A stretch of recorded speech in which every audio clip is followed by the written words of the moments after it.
Oh,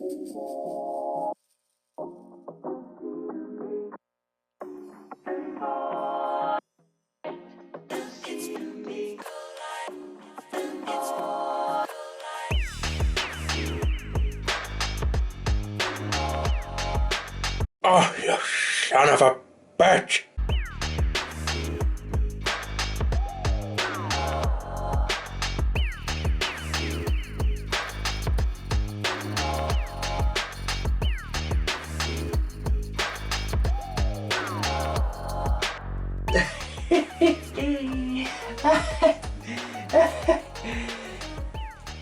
You've got to laugh at moments like this, fellas.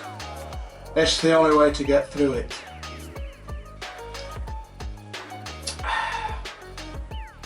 You know, I prefer the Dead Pony Club to the Punk. I think if you can get a good batch of Dead Pony Club, oh, definitely eases moments like this. I'd recommend it, in fact. You heard it here first. I'd recommend throwing things into the beer that you don't usually throw in, like the packet that the dry hops are in. Ah dear. If I don't get an infection in this beer, my god, I will be flabbergasted. It's funny, you know, I was watching somebody, can't remember who it was, but they were on about the sanitation police. Now, people that sanitise everything, sanitise the pack of yeast before opening it, sanitise the scissors to cut the yeast and whatnot, and how it's ridiculous, you don't need to do that. Well,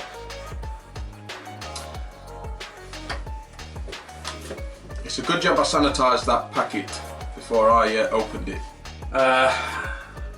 It's good practice to sanitise stuff that's going anywhere near beer, because if you end up doing a cock up like that, then it gives you a fighting chance that you answer the questions and answers. Right, fellas, I put a post out, like I've already mentioned. So we've had a fair amount of questions, and I thought, like I said, I'd chuck them into this video with the dry hopping, because once you've made a cock up of that, you need something to take your mind off what's just happened, right?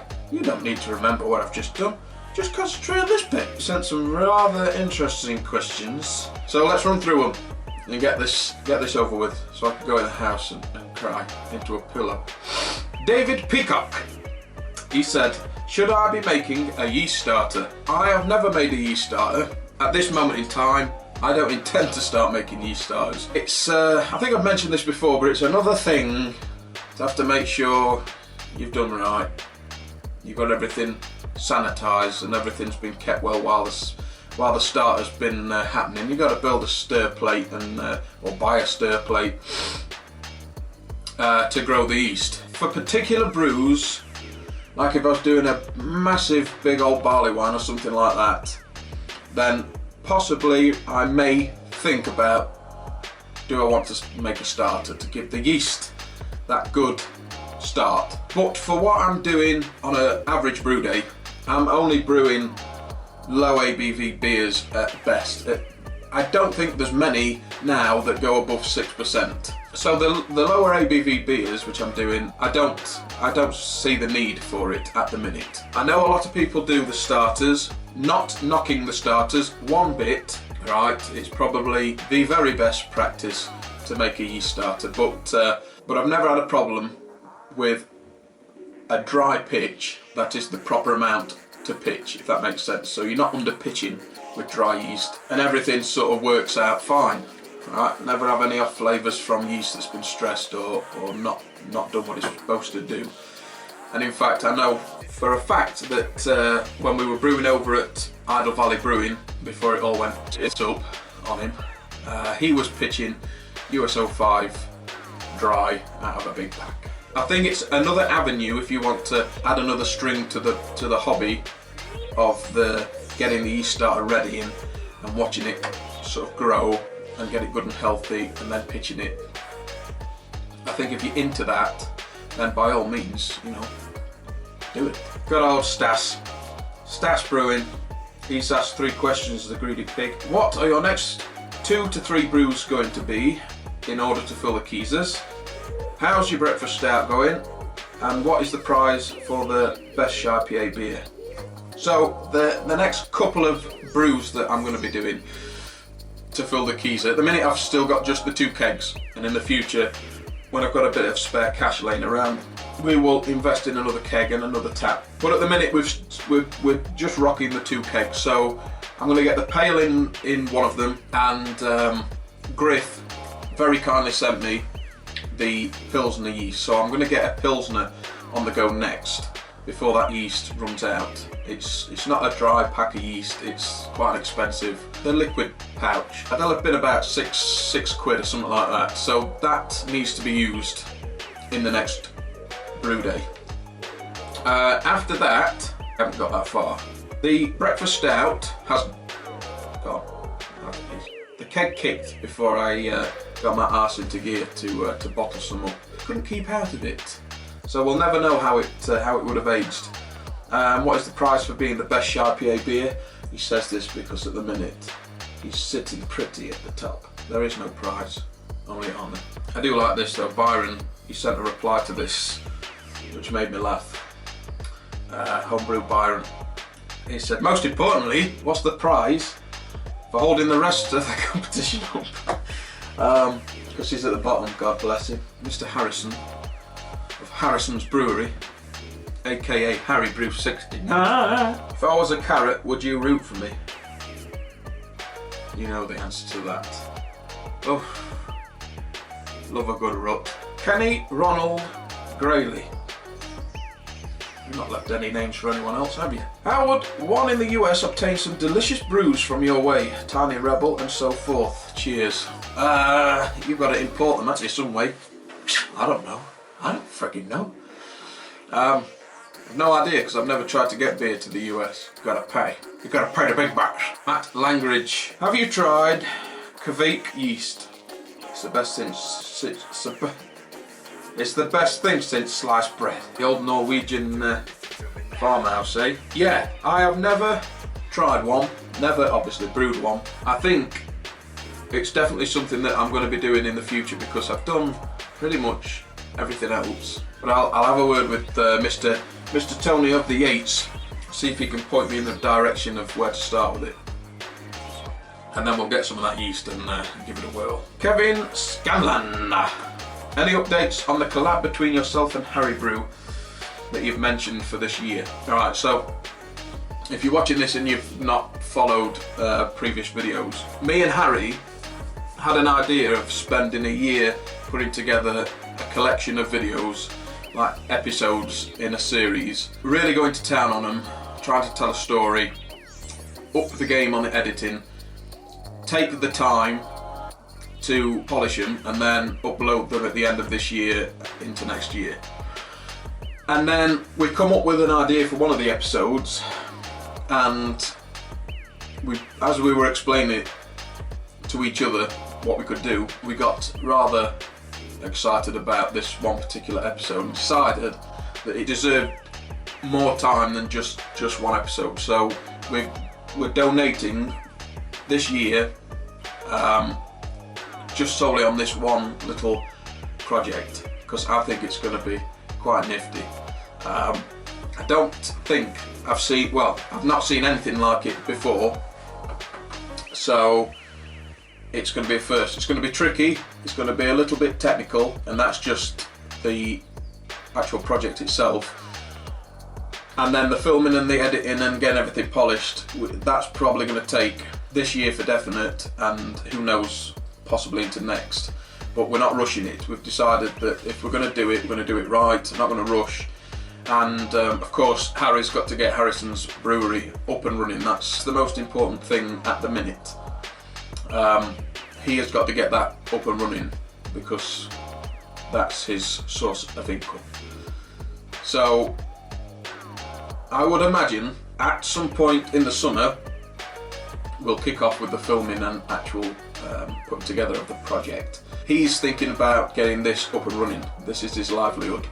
So once he's set up and the money's coming in and he's a little bit more settled and got a little bit more time to tinker about with other stuff, that's when we're going to hit it. But the storyboards are coming together, and I've already been sourcing music for it and stuff like that, so I'm excited about it. I know he is as well. Christopher Clark put, are you gonna change to a stainless steel fermenter? The short answer to that is yes. My personal aim for the channel and for this brewery is to constantly, when I can, when time and money is on my side, invest back into this place. All the time thinking how I can improve. But what we're going to do is the pots, for example, these 3 pots, the boil pot, mash pot, HLT. Nothing has really changed on these since I started all grain brewing. So they've still got the silicone washers and gaskets and Gecko fittings and ball valves, which are just your average ball valve from the plumbers, merchants, sight glasses which I've put together. I'm going to change all that eventually. It's going to all get changed. I want to move away from having all this silicone gasket. And now that Harry has perfected the art of stainless steel welding, he's already said bring them down when you've got all the tattle and we'll weld them all up. So I'll have hygienic welds, there'll be no gaskets, and we can tinker about with them, and it makes more content for the channel. So always improving on there, and I'm pretty sure if he's still got the rollers from rolling his steel, then I'm pretty sure we can put together some sort of miniature stainless steel fermenter, and all I'd have to do is just get all the materials, buy all the materials, and then I'm sure we can get it built in his workshop. That's the plan for the future. Dave Philip Lucas, the old Welsh dragon, aka the smash off torch carrier, aka the Black Beer of Christmas merchant, Dave. I don't know why I bigged up this. What happens when you get scared half to death twice? What are you doing to scare yourself half to death twice? Pack that up. Dave Jenkins. Another good question. Do penguins have knees? Adam Kelsey. What are the maximum grams / litres of hops you use in Whirlpool / dry hop for New England IPA? What's the maximum? Well, it depends, doesn't it? There are various things at play here, how hoppy you want it. New England IPAs are known for being the big juicy hop forward IPAs, aren't they? Nice and juicy and tropical and whatnot. So I did one where I staged the dry hopping throughout fermentation. Turned out pretty damn nice. But I would guess the more the merrier, and frequently through fermentation for the dry hop. I hope that helps. Chris Gibson. If a man says something, if a man says something in the woods and there are no women there, is he still wrong? The question is, has he actually said anything if no one's there to hear him?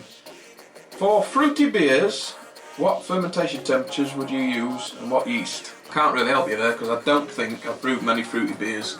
Leave a comment below, anyone that's had experience brewing multiple fruit beers for yeast and temperatures.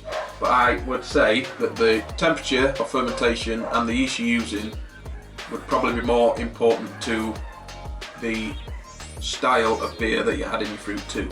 Does that make sense? Tom Williams, what's the biggest fuck up you've had when brewing? I wonder what it could be. Alright, apologies if I get this wrong. John Ortgies Jr. Ortgies. He says, I really enjoyed the New England IPA playlist. I hope to brew it someday. Have you ever thought of doing a brew for brew swap through the mail? If you would you ship to the States? And what the heck is going on with Flash Gordon in capital letters? Good question. I would like to know. Firstly, I'm glad that you've enjoyed the playlist for the New England IPA. It's a style that I've nowhere near mastered yet or got anywhere close to it. I'm still working on getting myself a glass of milky New England IPA, which I haven't managed to do at the minute. There are other factors that I need to work on, water additions for one. It's something we're going to be brewing up again and again and again till I get that holy grail milk in the glass, New England IPA. But thanks for saying that, it means a lot. Also, YouTube's altered the way you create playlists now for some reason. I used to be able to put a playlist within a playlist, which is where all the Grain to Glass brew days were in just one playlist, and you went into that and there was several playlists in there. I haven't worked out how to do it yet. And would I ship to the States and do a swap? At the minute, shipping anywhere is taking up funds that I don't really have, and it's annoying me because I would love to do swaps and whatnot. But money's dead time, it's not getting any better. But maybe in the future. Flask Gordon, what's going on with Flask Gordon? Yeah, I'd like to know. I'd like to know what's going on with Flask Gordon. Right, originally, the plan for the flask was to get everyone to go to the Newtown Brew Facebook page and leave the updates on the flask there. So if you received it, you either put a video up and linked it to the page, or a picture and just said where's it from, where have you had it from, what was in it, and what you're sending out in it, and follow it on there. But around about the time this happened, the BrewTubers page exploded, and rightly so. People were putting the information on there, so I thought, well, that's fair enough, at least it's going to a place where everyone's looking anyway, so they're going to follow it up. But because there's so much activity on there, it soon gets lost, because I very rarely post anything in my page unless it's a link to a video on YouTube, so you could see it a little bit easier. But the trail's gone cold, I don't know who's got it. So who's got it? Ian Carroll. Should I fake my orgasm? Well, if you do, don't tell him. John Anderson. What's it for God's sake? What's wrong with you? This is a highbrow show. What's it for fingers or quavers for eyebrows? That's such an easy one. That's such an easy question. Quavers for eyebrows, isn't it? You can shake them off. Tom Alf Brewing. Going all grain later this year. What would you recommend for a first brew? I like Brewdog's IPA. And then Oak Griff's put a reply underneath saying keep it simple, pick your favourite hop and do a smash beer. Yeah, he's not far wrong. I'd say for your first one, keep it nice and simple.